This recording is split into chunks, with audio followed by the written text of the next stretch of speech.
Puji Tuhan, saya sampaikan selamat pagi dan salam sejahtera dalam Tuhan Yesus. Haleluya. Sungguh kita bersyukur kita dapat memasuki bulan Desember dengan penyertaan Tuhan yang luar biasa. Sudah terasa suasana Natalnya. Pohon Natal sudah terpasang. Dan sejak tanggal 1 Desember saya banyak menerima pesan dari teman-teman menyangkut Natal. Saya sekarang masuk di mobil yang disetel lagu Natal terus. Di rumah sambil belajar nyetel lagu Natal.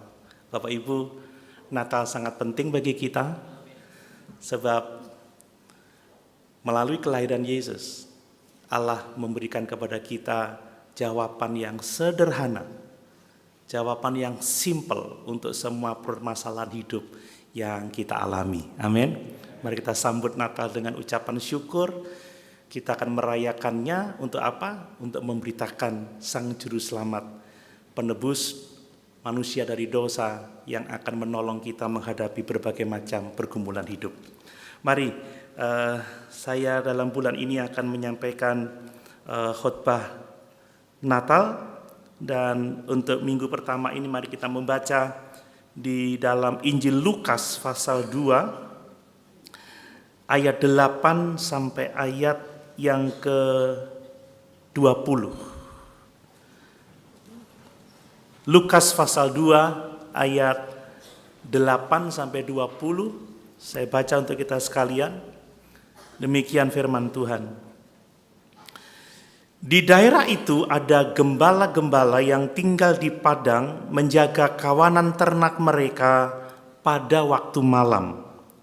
Tiba-tiba berdirilah seorang malaikat Tuhan di dekat mereka, dan kemuliaan Tuhan bersinar meliputi mereka, dan mereka sangat ketakutan.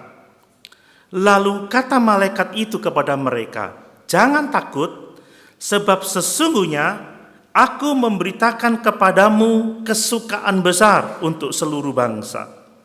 Hari ini telah lahir bagimu juru selamat, yaitu Kristus Tuhan di kota Daud. Dan inilah tandanya bagimu, kamu akan menjumpai seorang bayi dibungkus dengan lampin dan terbaring di dalam palungan. Dan tiba-tiba tampaklah bersama-sama dengan malaikat itu sejumlah besar bala tentara sorga yang memuji Allah, katanya, kemuliaan bagi Allah di tempat yang maha tinggi, dan damai sejahtera di bumi di antara manusia yang berkenan kepadanya." Setelah malaikat-malaikat itu meninggalkan mereka dan kembali ke sorga, gembala-gembala itu berkata seorang kepada yang lain, "Marilah kita pergi ke Betlehem untuk melihat apa yang terjadi di sana, seperti yang diberitahukan Tuhan kepada kita." Lalu mereka cepat-cepat berangkat dan menjumpai Maria dan Yusuf dan bayi itu yang sedang berbaring di dalam palungan. Dan ketika mereka melihatnya, mereka memberitahukan apa yang telah dikatakan kepada mereka tentang anak itu. Dan semua orang yang mendengarnya heran tentang apa yang dikatakan gembala-gembala itu kepada mereka. Tetapi Maria menyimpan segala perkara itu di dalam hatinya dan merenungkannya. Maka kembalilah gembala-gembala itu sambil memuji dan memuliakan Allah karena segala sesuatu yang mereka dengar dan mereka lihat semuanya sesuai dengan apa yang telah dikatakan kepada mereka. Haleluya, puji Tuhan. Sekali lagi, Yesus adalah jawaban. Yesus adalah solusi yang sederhana bagi semua masalah yang kita hadapi dalam hidup ini. Karena Yesus adalah jawaban bagi semua pergumulan kita, maka Natal itu adalah jawaban dari Allah atas semua pergumulan hidup manusia. Natal adalah hari lahirnya Sang Juru Selamat umat manusia dari dosa. Mungkin ada yang bertanya, bagaimana Yesus bisa menjadi jawaban bagi setiap bahkan semua persoalan yang dihadapi oleh manusia, sedangkan masalah manusia itu begitu kompleks, begitu banyak, begitu besar. Bagaimana Yesus bisa menjadi jawaban sederhana, jawaban satu-satunya bagi setiap masalah itu. Bapak Ibu saudara yang dikasih oleh Tuhan, kalau berbicara mengenai masalah-masalah hidup, dunia ini mempunyai permasalahan yang sangat kompleks. Sekarang, bahkan dari dulu, sekarang lagi terjadi, dunia menghadapi yang namanya perang. Jadi ingat lagunya Iwan Fals, perang, perang, lagi katanya gitu. Tak pernah berhenti. Jadi siapa yang suka perang? Ini masalah. Sekarang perangnya dalam skop kecil tetapi bisa meluas menjadi perang dunia. Kita lihat dampak dari perang begitu mengerikan. Apa solusinya? Apa benar Yesus adalah jawaban untuk mengatasi masalah perang ini? Belum lagi terorisme. Kalau Bapak Ibu memperhatikan berita-berita di dunia hari-hari ini, luar biasa, terorisme itu sudah berkembang ke seluruh muka bumi ini. Ya, sekalipun ada dinamika yang luar biasa, tetapi kita melihat masalah ini masalah yang sangat kompleks. Apakah Yesus satu-satunya jawaban untuk masalah terorisme ini? Sebagai orang percaya kita menjawabnya iya. Amin. Belum lagi masalah kelaparan. Di Indonesia aja masih ada kasus stunting, ya, ada banyak bayi-bayi yang kurang gizi, anak-anak kecil yang kurang gizi di negara Indonesia loh ya. Dan ini menjadi program yang penting akan dilaksanakan oleh pemerintah seperti itu. Belum lagi masalah bencana alam. Ini masalah yang sangat kompleks. Dan sebagai manusia kita juga punya masalah-masalah yang kompleks juga. Masalah fisik, masalah kesehatan. Belum lagi masalah emosional, saudara. Masalah moral. Masalah keluarga, masalah di pekerjaan. Bagaimana Yesus bisa menjadi jawaban atas semua masalah itu. Dalam hubungan interpersonal kita seringkali kita menghadapi masalah dalam hubungan itu. Apakah Yesus benar-benar bisa menjadi jawaban atas setiap persoalan kita itu? Ya, terkadang kita sendiri putus asa dengan masalah kita sendiri. Apalagi mau menolong orang lain. Apalagi seringkali kita diberikan solusi yang cukup rumit, cukup kompleks. Dan terkadang itu pun kurang berhasil. Nah, bagaimana Yesus bisa menjadi jawaban bagi setiap permasalahan yang kita hadapi itu? Bapak Ibu sekalian, Yesus itu menjadi jawaban bagi setiap persoalan hidup kita. Karena sesungguhnya masalah atau akar masalah dari setiap persoalan hidup itu adalah dosa. Amin.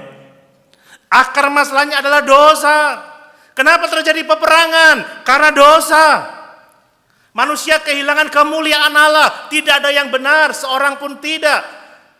Bahkan jejak langkah manusia mendatangkan kebinasaan semata-mata.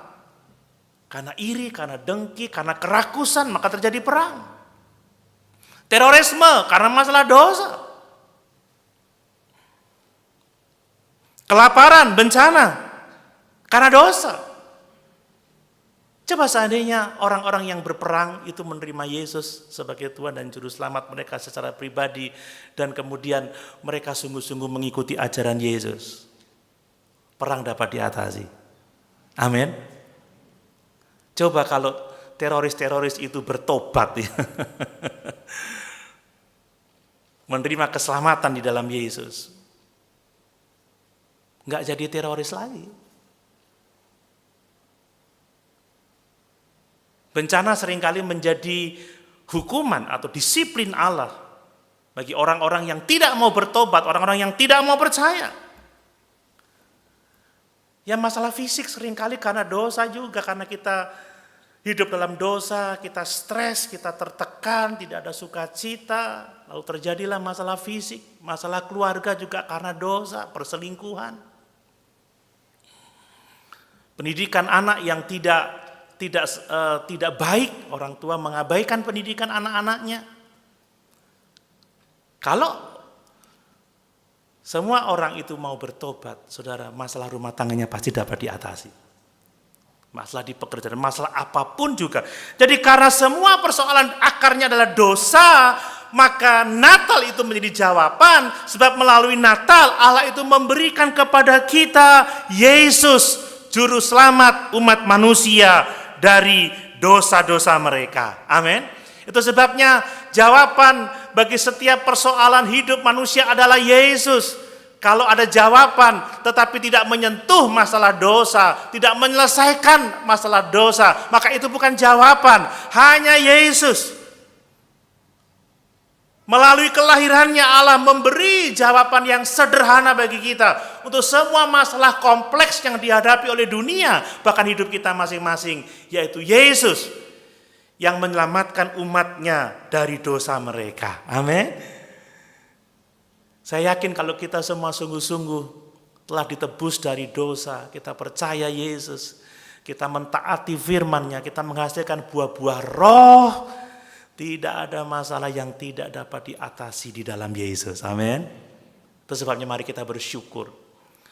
Ya, kita akan merayakan Natal dengan sukacita sambil memberitakan Injil keselamatan itu. Bahwa Yesuslah satu-satunya jawaban yang sesungguhnya yang diberikan Allah secara sederhana untuk mengatasi berbagai macam pergumulan hidup kita. Sungguh luar biasa, melalui ayat-ayat yang sudah kita baca ini, saya mau menyampaikan lagi bahwa Yesus melalui kelahirannya adalah jawaban Allah untuk setiap persoalan hidup manusia, sebab Dia yang dilahirkan 2000 tahun yang lalu adalah anak domba Allah yang menebus dosa umat manusia, sehingga oleh pengampunan dosa kita diberi kemampuan, kesanggupan, kuasa untuk dapat menghadapi setiap permasalahan yang mungkin terjadi dalam kehidupan kita. Mari saja kita melihat sedikit lebih detail dari kisah ini. Yang menarik dari kisah ini adalah bahwa berita tentang kelahiran Yesus itu pertama-tama itu disampaikan kepada para gembala yang sedang mengembalakan domba mereka pada waktu malam. Ya. Yang cukup mengejutkan bagi kita, mengapa berita Natal tidak disampaikan kepada tokoh-tokoh agama terlebih dahulu? Kenapa Allah tidak memutuskan untuk menyampaikan berita Natal kepada ahli-ahli Taurat, orang-orang Farisi, bahkan mungkin kepada penguasa, pemimpin-pemimpin bangsa? Tidak. Natal pertama-tama disampaikan Tuhan kepada para gembala. Dan menarik sekali bahwa Allah memilih para gembala, sebab bagi orang Israel, gembala ini adalah profesi yang sangat-sangat sederhana, bahkan yang dianggap profesi yang sangat rendah, saudara. Penggembala domba itu orang-orang yang sangat-sangat sederhana, kalau tidak mau dibilang miskin. Mereka tidak terpelajar, mereka tidak dididik seperti layaknya orang-orang lain, saudara. Bahkan pekerjaan menggembala itu seringkali dianggap menajiskan mereka secara upacara-upacara keagamaan.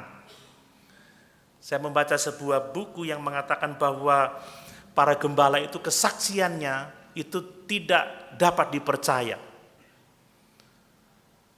Bahkan ada sesuatu yang sangat mengejutkan juga, karena para gembala, bahkan orang-orang kafir itu dikatakan tidak layak mendapat bantuan. Lalu pertanyaannya, mengapa Allah justru memilih para gembala sebagai orang pertama yang menerima berita tentang kelahiran Yesus, juru selamat umat manusia itu?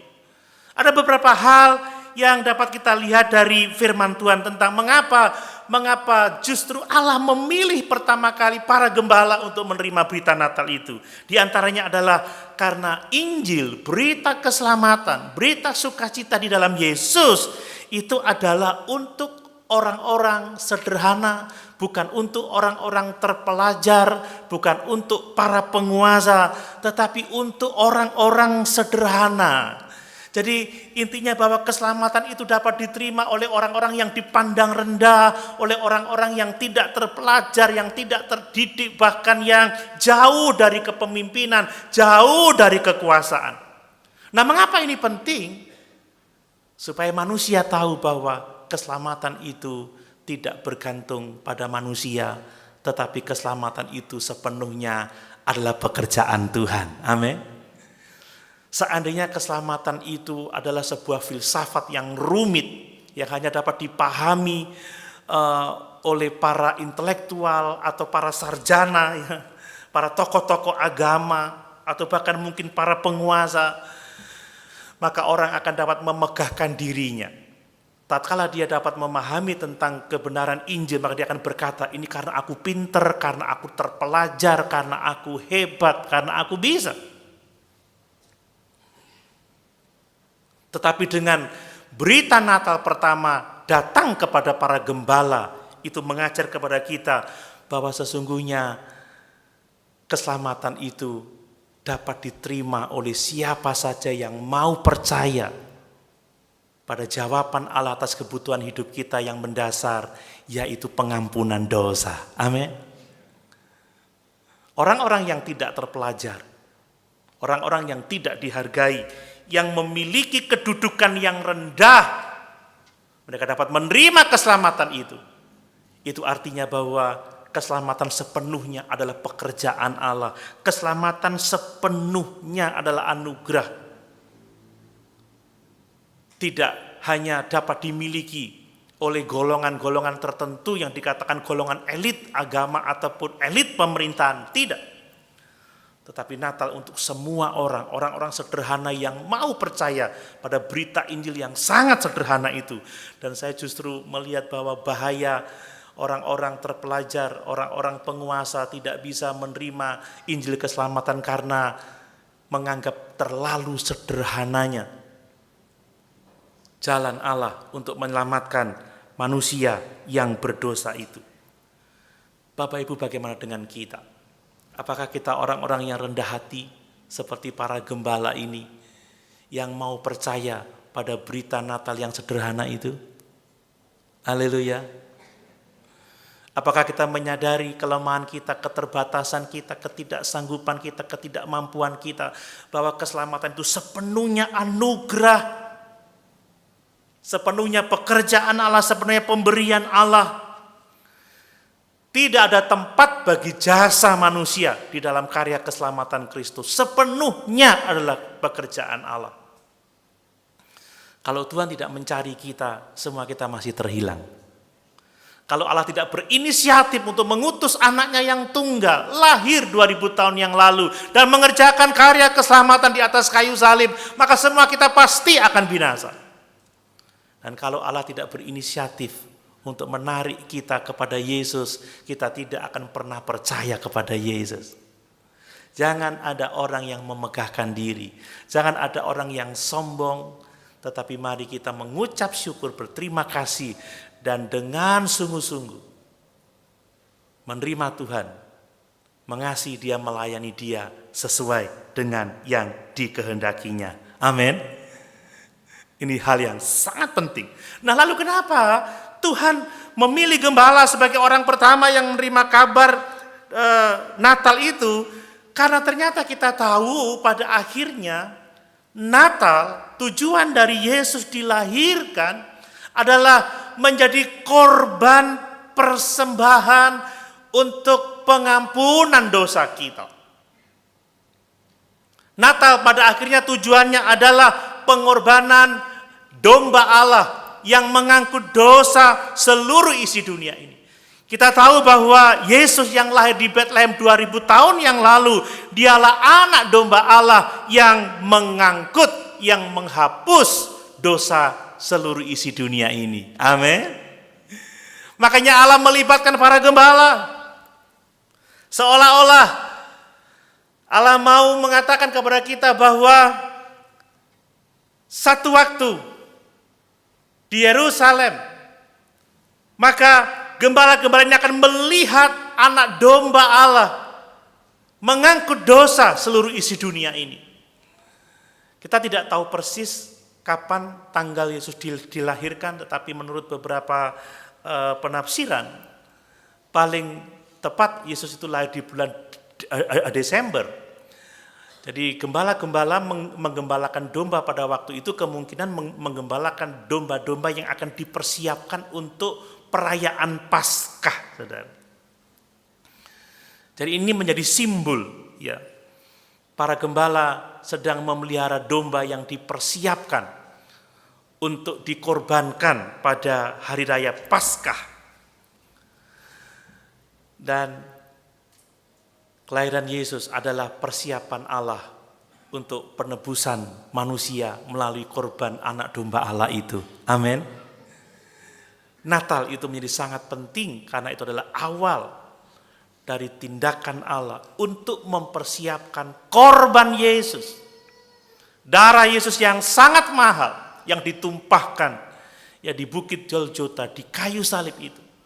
Supaya oleh percikan darahnya kita semua mengalami pengampunan dosa. Kita semua tahu bahwa upah dosa adalah maut. Amin. Bahwa manusia sudah terpisah dari Allah.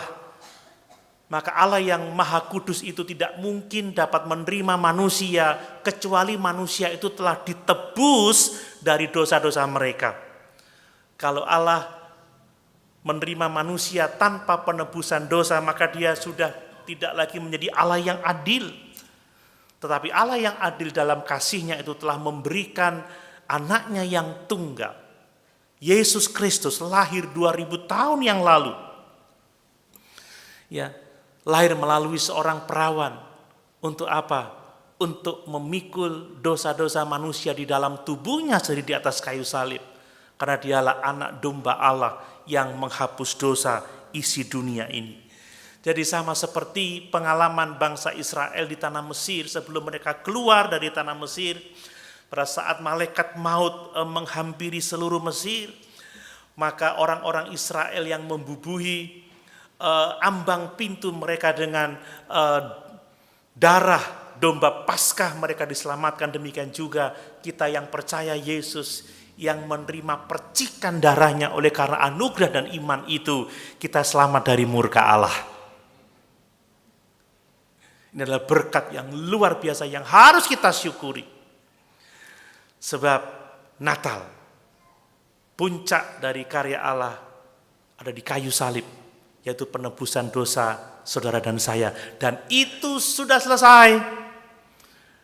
Itu sebabnya di dalam Roma 8 ayat 1 dikatakan, tidak ada lagi penghukuman bagi setiap orang yang ada di dalam Kristus Yesus Tuhan kita. Amin. Nah kemudian mengapa lagi saudara? Mengapa lagi bahwa Allah memilih para gembala ini untuk yang pertama-tama mendengar kabar tentang kelahiran Yesus?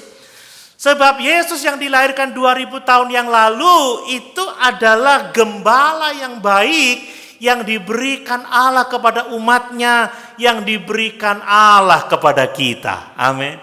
Kita mengenal Yesus sebagai gembala yang baik dan dia mengatakan akulah gembala yang baik dan gembala yang baik menyerahkan nyawanya bagi domba-dombanya.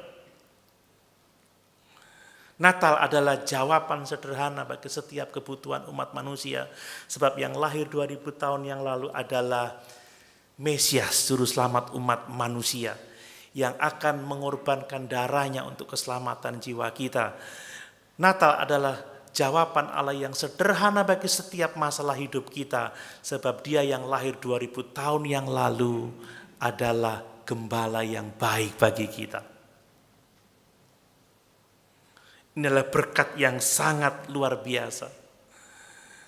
Bapak Ibu, saya melihat di Alkitab bahwa ternyata Allah itu selalu memiliki tempat yang khusus untuk para gembala. Sekalipun pada waktu itu gembala itu dianggap sebagai pekerjaan yang rendah. Abraham, dia adalah penggembala ternak juga. Ishak, Yakub, dia adalah para penggembala. Kita membaca di Alkitab binatang mereka sangat banyak. Raja Daud adalah gembala yang dipanggil menjadi gembala dari umat Tuhan. Demikianlah Daud menggambarkan bahwa keturunan yang lahir dari Daud, Mesias yang dijanjikan itu adalah gembala yang baik. Gembala yang baik bagi umatnya, gembala yang baik bagi setiap orang yang percaya kepadanya. Itulah sebabnya kenapa berita yang pertama kali tentang Natal disampaikan kepada para gembala menjadi gambaran bagi kita semua bahwa yang dilahirkan 2000 tahun yang lalu adalah gembala yang baik bagi kita. Amin. Yesus sebagai gembala agung segala domba, dia akan menggembalakan kita dengan baik. Amin. Kalau kita taat pada penggembalaannya, yakin saudara kita dapat menghadapi masalah-masalah hidup yang menimpa kita. Kenapa sih seringkali kita kok tidak bisa kuat, tidak bisa bertahan, tidak bisa menang atas pergumulan? Karena kita mungkin tidak taat pada gembala agung itu. Perhatikan kata Daud, sekalipun aku dalam lembah kekelaman, aku tidak takut bahaya. Sebab tongkat dan gada gembala itu menyertai.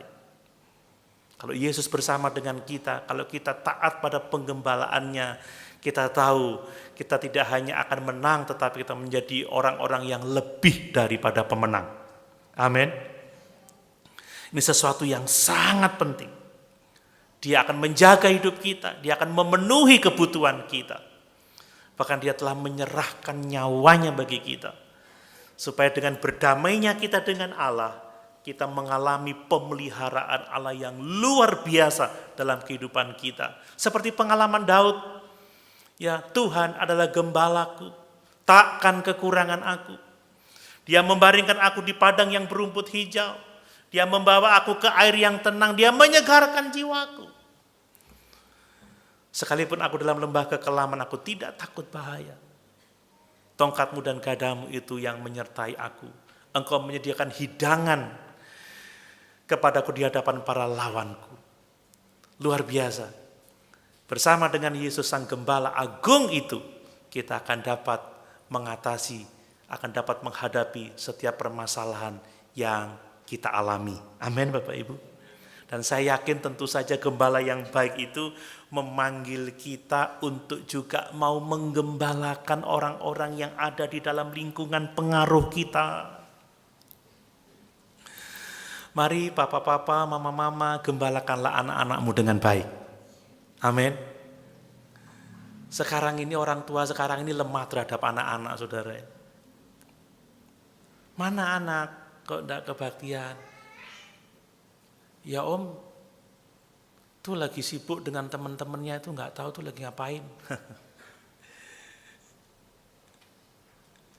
Kemana anak-anak kok tidak kebaktian bersama-sama?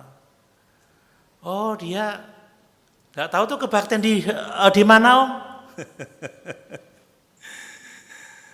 Hari Kamis yang lalu ada seorang pria yang menyaksikan dampak dari seorang anak yang tidak digembalakan dengan baik oleh orang tuanya.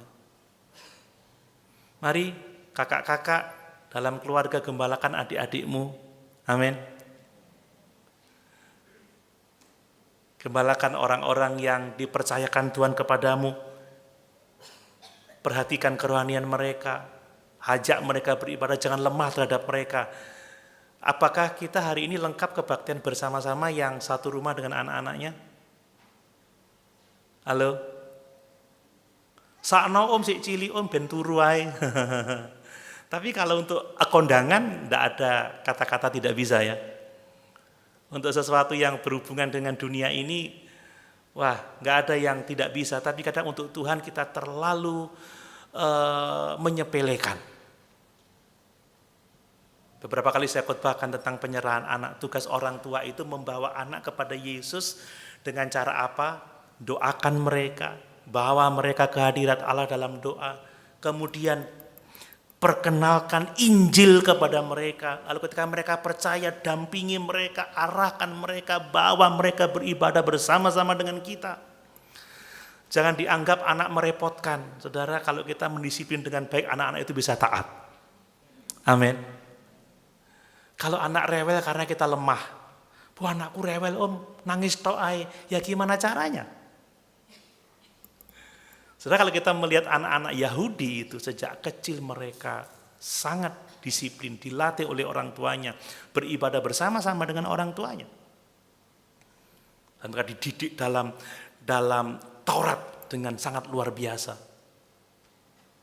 Mari kita menggembalakan orang-orang terdekat kita, supaya mereka sungguh-sungguh sama seperti kita, percaya Yesus, menerima Yesus, mengasihi Yesus, melayani Yesus. Amin. Ini hal yang sangat luar biasa.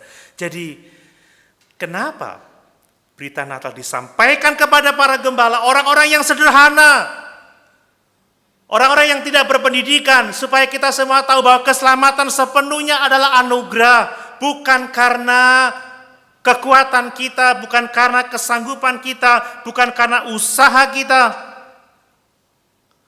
Bahwa Dia yang dilahirkan 2000 tahun yang lalu adalah anak domba Allah yang menebus kita dari segala dosa-dosa dan kejahatan kita.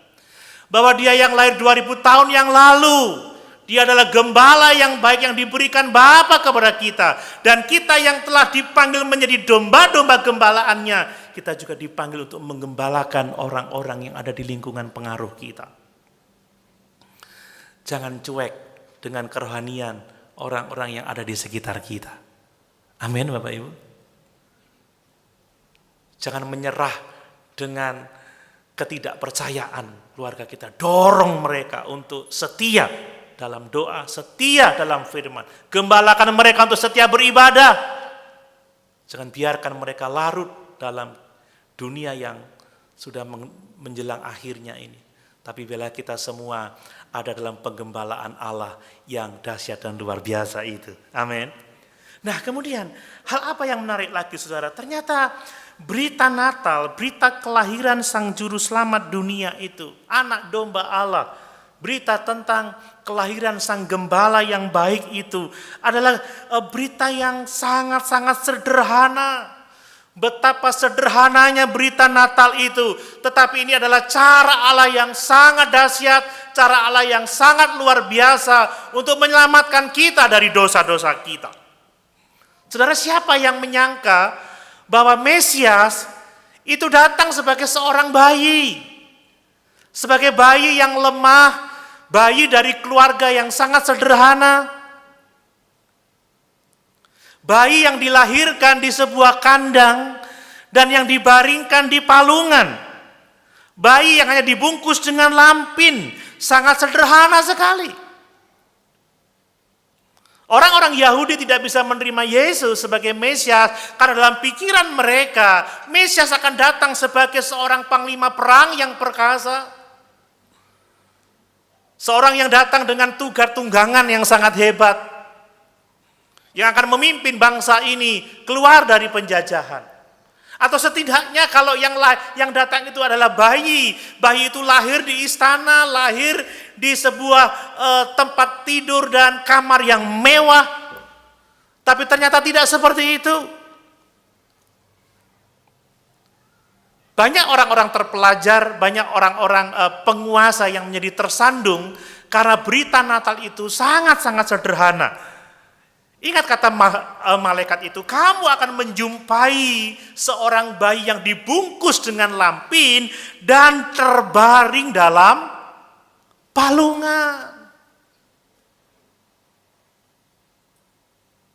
Saudara, manusia itu selalu menilai orang itu dari luarnya.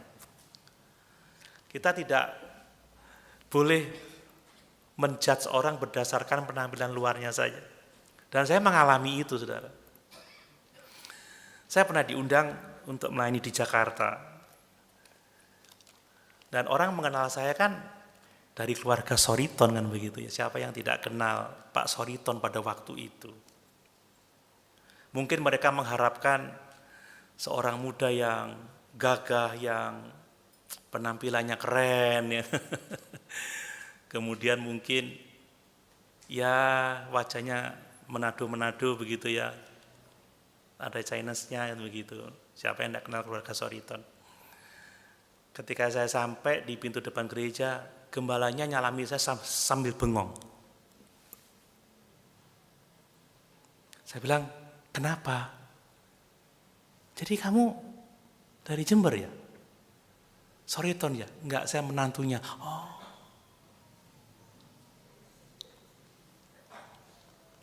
Enggak seperti yang dibayangkan.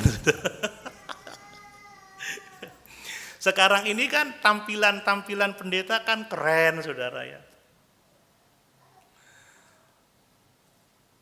Justru tidak formal ya. Ngikuti Obama, ngikuti Pak Jokowi. Kalau kebaktian pakai sepatu Keds, sepatu olahraga. Wah, gagal lah. Kalau lihat yang begini-begini, kamu pendeta ya? Banyak orang tersandung karena penampilan. Nah, kalau lihat Yesus, juru selamat loh kok lahir di palungan. Banyak orang yang tersandung karena itu. Mari kita melihat esensinya. Amin Bapak Ibu. Saya pernah ceritakan beberapa tahun yang lalu. Waktu saya mengikuti ujian negara di Jakarta untuk S2 saya. Pada waktu itu ujian dilakukan di STT Jakarta. Saya ketemu sama senior saya. Dia berkata begini. Kamu siapa? Saya dari Tiranos. Oh sama-sama ya, kita satu alumni. Iya. Kamu sekarang pelayanan apa? Saya mengembalakan jemaat. Hah? Kamu gembala? Emangnya kenapa? Gembala kok kayak gitu? Waduh. Karena memang orangnya keren saudara. Tapi satu waktu saya tidak mau kalah pas sarapan di kantin sebelum ujian. Diam-diam saya bayari mereka semua. Dipikir yang sederhana ini nggak punya uang gitu ya. Malu jemaat eklesia kalau saya nggak punya uang. Saya bayari semuanya. Langsung saya kabur diam-diam. Kutuk saudara. Pak Doni makasih ya. Sarapan saya udah dibayari. Banyak orang yang tersandung karena Yesus begitu sederhana, saudara. Anak tukang kayu, lahir di kandang. Bayangkan dibaringkan di palungan, baunya seperti apa, saudara.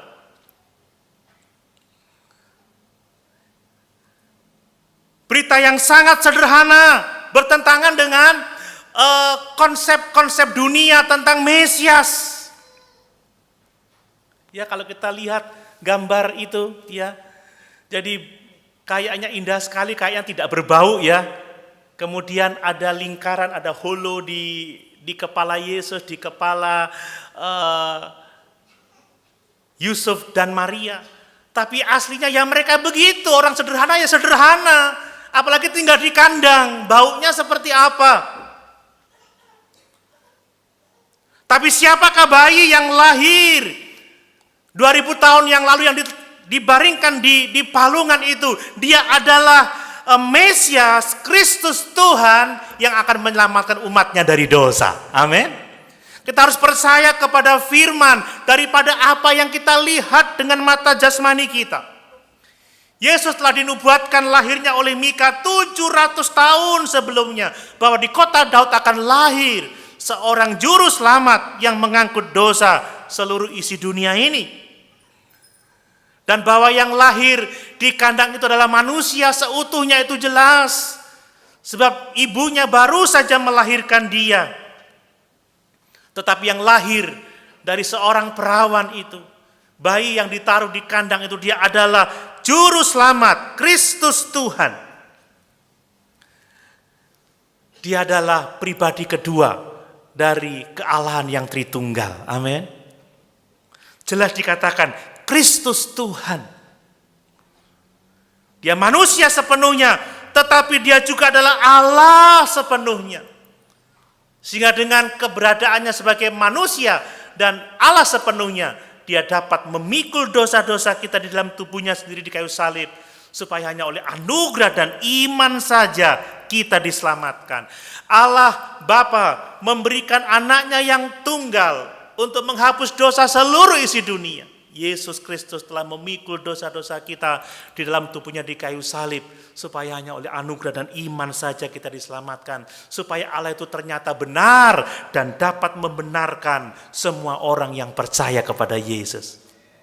Ini anugerah yang sangat besar. Tidak ada yang Bapak Ibu perlukan untuk menambahkan sesuatu pada keselamatan kita, kecuali mengucap syukur, berterima kasih, melayani Dia, setia beribadah kepadanya. Amin. Ini sesuatu yang sangat penting. Nah, kemudian ternyata pesan Natal itu juga menuntut respon yang sederhana, saudara. Bagaimana kita meresponi berita Natal, berita tentang kelahiran Yesus, Sang Juru Selamat itu. Sang anak domba Allah yang menghapus dosa seluruh isi dunia itu. Bagaimana kita meresponi kelahiran Yesus, Sang Gembala, agung segala domba itu. Seperti para gembala. Percaya, saudara. Percaya pada berita yang disampaikan oleh firman. Amin. Berkali-kali kita belajar, ya, di kebaktian Minggu sore saya masih akan meneruskan seri dari kitab Kisah Para Rasul. Bagaimana Yesus berulang kali mengajar para murid untuk memahami firman Tuhan itu. Kemudian menceritakan Injil kepada orang-orang yang kita jumpai. Ini menjadi sangat penting dan kemudian kita hidup dalam misi untuk memuliakan Allah kepada orang-orang yang ada di sekitar kita. Ini respon yang sederhana. Perhatikan apa yang dilakukan oleh para gembala ini, saudara. Pertama-tama mereka percaya pada berita dari malaikat bahwa telah lahir bagimu Juru Selamat, Kristus Tuhan di kota Daud. Mereka percaya bahwa mereka akan menjumpai seorang bayi yang dibungkus dengan lampin dan dibaringkan di palungan. Tetapi percaya di sini bukan sekedar percaya secara intelektual, tetapi percaya yang dibuktikan dengan ketaatan. Para gembala ini setelah mendengar berita itu dan setelah malaikat-malaikat itu meninggalkan mereka, apa yang mereka lakukan? Mereka meninggalkan domba-domba gembalaannya dan mereka bersama-sama menuju ke Bethlehem untuk melihat Sang Juru Selamat yang dilahirkan di Bethlehem itu. Ini ketaatan yang luar biasa. Bayangkan, saudara, ya, tengah malam menggembalakan domba. Mungkin itu bukan milik mereka sendiri, tetapi milik tuannya. Tetapi karena iman, mereka berani meninggalkan domba-domba itu di padang dan datang untuk menjumpai Sang Juru Selamat dunia. Sang anak domba Allah, Gembala yang baik itu di dalam palungannya di mana dia terbaring, saudara. Ini bicara tentang ketaatan yang luar biasa. Bapak Ibu, kalau kita sungguh-sungguh telah mendengar berita tentang Yesus, hidup kita tidak akan pernah sama lagi. Kita akan taat. Kita akan dengar-dengaran. Dan orang yang taat, orang yang dengar-dengaran tidak akan sama seperti sebelumnya. Ada orang yang bertanya kepada saya seperti ini. Pak Pendeta, saya sebutkan aja Pak Pendeta ya, sekalipun memanggilnya Om ya. Pak Pendeta, bagaimana Pak Pendeta bisa mengalami perubahan hidup? Enggak ada rumus yang rumit-rumit. Percaya Yesus, ikuti saja Yesus. Taati saja firman-Nya. Ketika dia berkata, jangan marah, ya jangan marah, taat saja. Ketika Yesus berkata, jangan iri, ya ketika kamu iri, jangan mau iri, tolak itu. Ketika dia berkata, ampuni, ampuni. Ketika dia berkata, sabar, sabar. Ikuti aja firman, hidup kita tidak akan lagi sama. Amin. Makanya kalau orang itu rajin membaca Alkitab, saudara ya, kemudian setia mengikuti pengajaran firman, khotbah-khotbah yang alkitabiah, dan orang itu belajar taat, hidupnya nggak akan lagi sama seperti sebelumnya. Ada orang yang bilang, kenapa ya sejak kecil dia itu ke gereja, remajanya rajin, pemuda kebaktian, tapi kok tetap aja ya itu nggak taat, saudara. Percaya tapi nggak taat. Nggak mengikuti firman. Kalau hidupmu mau berubah, percaya dan taat, engkau akan berubah. Embo wis om aku wong iya kayak gini ini. Aku tuh wangel mengampuni. Ya karena nggak mau taat. Bagaimana ya caranya saya setia beribadah? Taati aja firman. Karena firman mengatakan jangan tinggalkan hari-hari ibadah. Bagaimana saya bisa berbuat baik? Taati firman, jangan jemu-jemu berbuat baik. Nah, seringkali kita bermasalah karena apa? Kita nggak mau taat. Tapi para gembala ini hidupnya berubah karena mereka taat. Mari saudara, kita harus percaya kepada firman Allah dan kita mau benar-benar mentaati firman, maka hidup kita tidak akan lagi sama.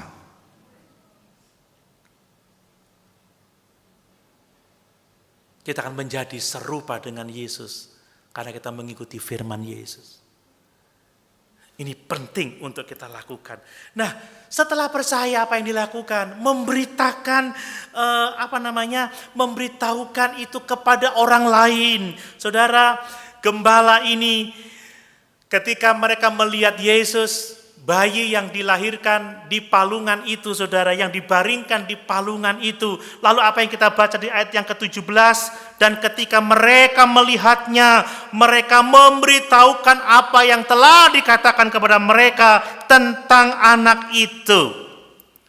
Ketika dia melihat bayi Yesus, dia tidak melihatnya sebagai seorang bayi biasa, anak 2 orang sederhana yang ditaruh di palungan, dibungkus dengan kain lampin, tetapi dia melihat dengan iman bahwa bayi yang lahir ini adalah Mesias, Kristus Tuhan yang akan menghapus dosa umat manusia. Mari kalau kita memandang Yesus, kita memandang dengan mata iman bahwa dia adalah jawaban bagi setiap persoalan kita. Bapak Ibu, kalau sedang ibadah seperti ini, kalau kita sedang memuji Yesus, dia Yesus sang juru selamat, dia Yesus sang anak domba Allah, dia Yesus sang gembala yang baik. Kalau engkau memandang dia dengan mata iman yang seperti itu, engkau akan dengan sungguh-sungguh menyembah dia. Saat kita melakukan perjamuan Tuhan, lakukan dengan iman bahwa Yesus telah mencurahkan darahnya dan bahwa kita telah ditebus dari segala dosa-dosa kita. Maka sukacita kita akan besar. Dibutuhkan disiplin rohani yang seperti ini. Dan para gembala itu yang kesaksiannya tidak dipercaya oleh kebanyakan orang, mereka tidak peduli. Karena setiap orang yang telah mengalami hal-hal yang baik pasti menceritakan itu kepada orang-orang yang ada di sekitarnya. Amin. Itu kecenderungan kita. Kalau Bapak Ibu benar-benar mengalami hal baik dari Tuhan, dikaruniai iman, dikaruniai keselamatan, beritakan dia, saudara. Ya, bawa orang kepada Yesus. Tapi sekarang ini pekerjaan orang ini bawa jemaat lain ke gereja yang lain.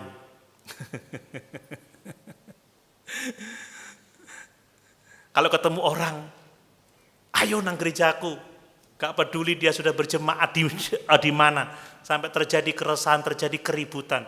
Tapi saya tidak resah. Karena kita tahu panggilan kita. Kita tidak dipanggil untuk membawa orang dari gereja lain ke gereja lain. Tapi kita membawa jiwa yang belum diselamatkan untuk datang kepada Yesus. Dan kalau orang percaya Yesus, dia pasti akan bersekutu dengan sesama orang percaya yang lainnya. Amin, saudara. Ini sesuatu yang sangat penting. Dan yang berikutnya, saudara, kenapa maksudnya apa yang menjadi respon dari para gembala ini? Mereka pulang memuliakan Tuhan dalam kehidupan sehari-hari mereka. Ya, dikatakan dalam ayat yang ke-20, maka kembalilah gembala-gembala itu sambil memuji dan memuliakan Allah. Karena segala sesuatu yang mereka dengar dan mereka lihat, semuanya sesuai dengan apa yang telah dikatakan kepada mereka. Amin. Orang-orang yang mengalami keselamatan, orang-orang yang mengalami Yesus, orang-orang yang dimerdekakan dari dosa-dosanya, mereka akan hidup dalam sukacita, hidup dalam kegembiraan dan memuliakan Allah yang telah menyelamatkan mereka. Gembala-gembala ini kembali ke dalam kehidupan keseharian mereka. Mereka tidak menjadi orang yang lain. Ya, mereka tidak berusaha untuk menjadi sesuatu yang lain atau mungkin meninggalkan pekerjaan sebagai gembala dan menjadi seorang yang lain, mungkin menjadi orang hebat yang memberikan kursus bagaimana cara mengalami mujizat Tuhan dan lain sebagainya, tidak. Tapi mereka kembali ke kehidupan sehari-hari, tetapi yang berbeda, hidup mereka ditandai dengan sukacita, hidup mereka ditandai dengan memuliakan Allah. Bapak Ibu, ini kesederhanaan hidup. Kalau kita percaya Yesus, kita nggak perlu hal-hal yang spektakuler atau hal-hal yang luar biasa. Kalau kita sungguh-sungguh menerima kebenaran, mari kita menjalani hidup kita dengan cara yang berbeda, tapi nggak perlu aneh-aneh.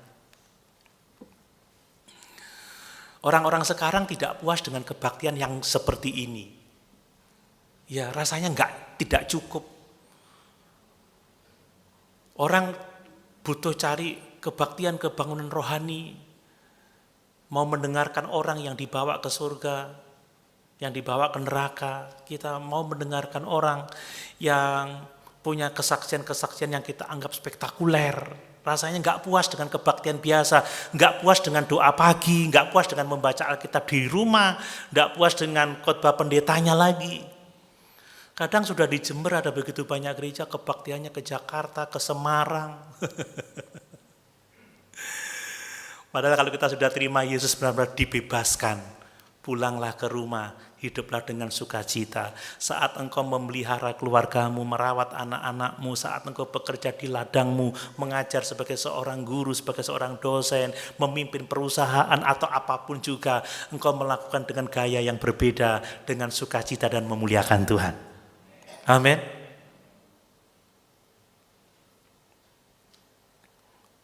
Saya nggak mengejar ketenaran atau apapun juga, tapi lakukan bagian kita, tugas kita dalam cara-cara yang berbeda dari sebelum kita benar-benar mengenal Yesus.